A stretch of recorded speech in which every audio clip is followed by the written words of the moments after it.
وتعاونوا على البر والتقوى. àṣẹ olóòbá àlékiọlá ní ká pawọ́pọ̀ lórí dáadáa. ìdí nìyí tí Supreme Council for Islamic Preachers àgbáríjọpọ̀ àwọn àfọ oníwàásí lórílẹ̀‐èdè Nàìjíríà ẹkùn tilẹ̀ Yorùbá fi gbé àpérò olóṣù mẹ́ta àti fàmì ẹ̀yẹ dánilọ́lá quarterly conference and award presentation wá sílùú Ìbàdàn. Professor Kamil Paramọ́lé àti Dr. Mikael Akànní ni wọ́n ṣáájú àwọn ikọ̀ àfọ ìpínlẹ̀ Èkó mufasir gbogbo Ẹ̀gbá àti mufti ìpínlẹ̀ Ògùn Imam Mikael Rufai ni wọ́n léwájú tàwọn ìpínlẹ̀ Ògùn Fadilati Sheikh Al-Imam Ọlọ́nlùmẹ̀rú ẹ̀ Secretary Ọ̀ṣun Imam ni wọ́n ṣáájú ikọ̀ tìpínlẹ̀ Ọ̀ṣun láti ìpínlẹ̀ Èkìtì Fadilati Sheikh Dr. Bámidélé ni wọ́n ṣáájú nígbà tí bàbá wa Fadilati Sheikh Lágbàjì tí wọ́n ṣáájú gbogbo àwọn àfáà ìpínlẹ̀ Ondo alága àjọ alálàájì tìpínlẹ̀ Ọ̀yọ́ Fadilati Sheikh Dr. Hashim Atẹ́rẹ́ ni wọ́n léwájú gbogbo ọkọ̀ tìpínlẹ̀ Ọ̀yọ́ àbẹ̀wò sí Chief Imam ilẹ̀ Ìbàdàn Fadilati Sheikh Abubakar Abdulgani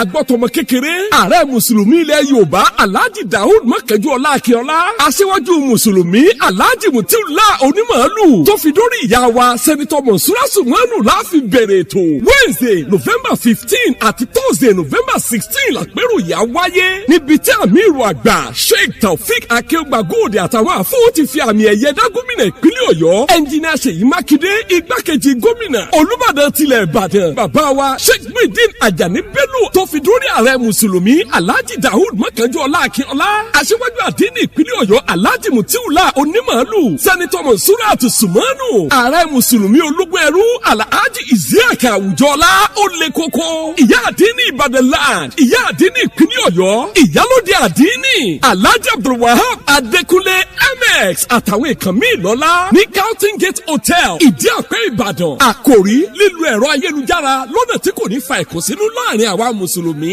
ọjọ́bọ̀ Thursday lákòwòrìn pẹ̀lú gómìnà ìpínlẹ̀ Ọ̀yọ́ àti sultan ìlú Sokoto His Eminence Sahad Abubakar lọ sí mọ́sálásí ńlá Tàdọ́múnù tó wà ládọ́gba Chairman Planning Committee Dr. Ibrahim Adelani àtúnṣe Dr. Hashim Atẹ́rẹ́ ló ń kí gbogbo Supreme Council for Islamic Preachers sílùú Ìbàdàn mari abba bikun ahlan wa sala. تعاونوا على الإثم